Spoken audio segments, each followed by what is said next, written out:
8 keys to loving your body. Key number 1. Let's have a look at the overview.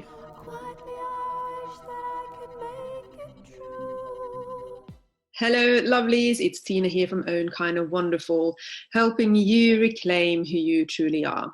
So, time for a new series now, 8 keys to loving your body. So, it's all about body love and looking at the female body. So, guys, I'm sure that there's another channel where you can watch about the male body. Of course, the exercises that we're going to do about loving your body will be the same for men as for women. But the historical background and looking into that a little bit is quite female focused here. So we've looked at self-love a couple of series ago. And of course, part of that self-love is loving our exterior body and of course our internal body as well. That is about our body. But very often our focus is on actually the look of it, and very rarely at the feel of it, which is very interesting. So our focus is it's more important in our society today to look good rather than feel good. So we're going to look at that. We're going to look at the societal kind of expectations and how that molds our body love.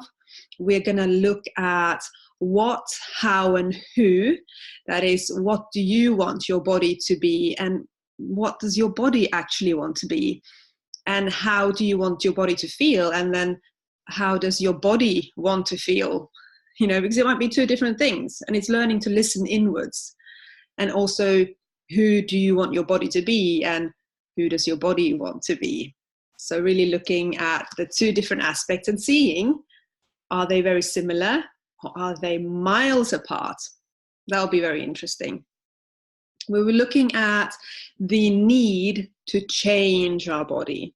We'll look at what is that need about, and we will also look at, okay, so how do we create a change in the body then if we think that that's the right course of action? And we will also, of course, look at, okay, how do I love my body more? You know, I've realized that I might not be the kindest person to my body. How do I change that around if I want to? Of course, it's always about choice. But in the next episode, where we really kind of get digging into this stuff, we're going to look at media, body image and media, and societal expectations. We're going to look a little bit at childhood. How are we already affected when we pop out? You know, the second we pop out, there's a judgment of our bodies. If we're women or girls, or if we're boys, it's different. So we're looking at that and really looking at media perspective. Now, why am I so interested in that? It's because I am an ex-media studies person. So I've got an eye on that. And I actually did a lot of work, both when I did my media studies and when I did my psychology studies. I looked at the female body, the gaze on the female body, the sexualization and objectification of the female body. And now, of course, in working with people, with my clients, I don't think I've ever had a client. I've had hundreds of clients, mostly female. I've never had one who has come to me and said, you know, oh, I just think my body is just amazing. You know, that hasn't happened. There's always something. And of course, I very rarely coach someone on their body image, but it kind of comes up in most conversations, not with every client, but very many clients. So it is there.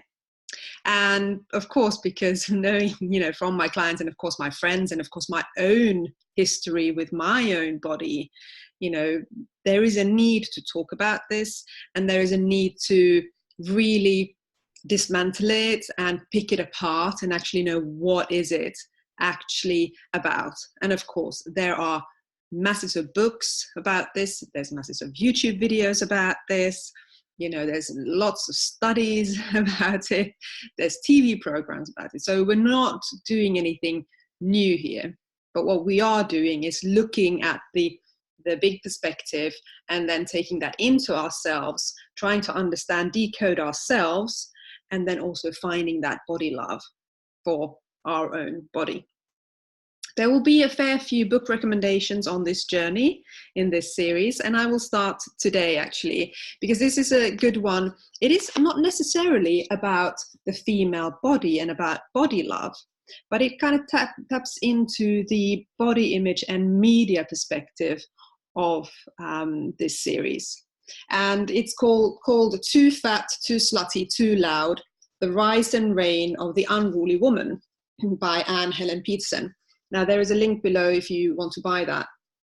I highly recommend it. Now, this is, as it says, about the rise and reign of the unruly woman. But it's interesting that almost every chapter, which is about a different woman, it's always something about the body.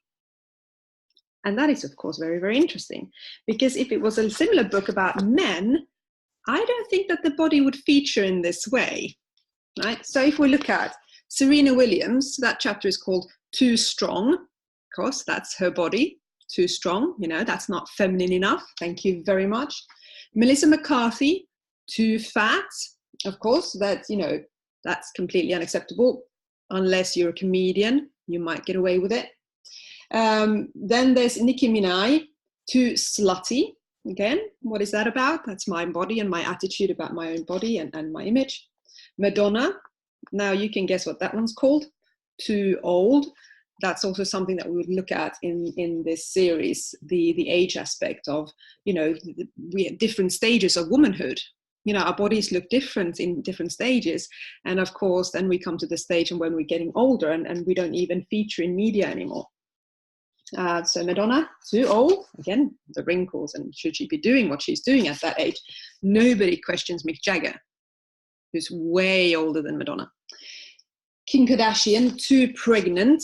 Of course, when she was pregnant, she wasn't pregnant in the cute, pretty, contained way. She was big and she was overflowing. That was not so good, according to popular media. Hillary Clinton, her chapter is not called anything with her body, Too Shrill.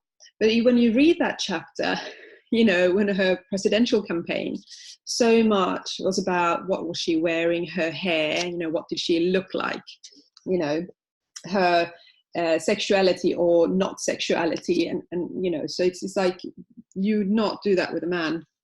It's a different perspective of how we look at a man's body and a woman's body, and their, how they're presented in media. And Lena Dunham, of course, Too Naked. Of course, nakedness is appreciated and accepted when it's for the male gaze and when the male gaze is liking what it sees. But then in other contexts, then nakedness is not welcome. It's just an interesting read of looking at how we're talking about the woman and her body in media. It's a good start to start understanding of why we potentially think what we think about our own bodies, because that is what we are subjected to in the media. And we spend, I don't know, God knows how many hours of our day in some kind of media today called social media. Okay, that's an intro to this series. If you thought it was interesting, the potential is that somebody else might think it's interesting too. Is there somebody who needs to hear these things or who's really interested in this kind of stuff? Just share it with them, okay? And as always, just subscribe, and I'll see you next time. Bye now.